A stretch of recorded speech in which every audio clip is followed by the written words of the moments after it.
جب کبھی آپ کے رشتہ دار یا آپ کے جاننے والے آپ سے بلا وجہ حسد کرنا شروع کر دیں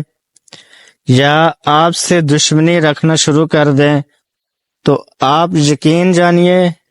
آپ کے پاس یہ دو چیزیں یا ان میں سے ایک لازمی ہوگی۔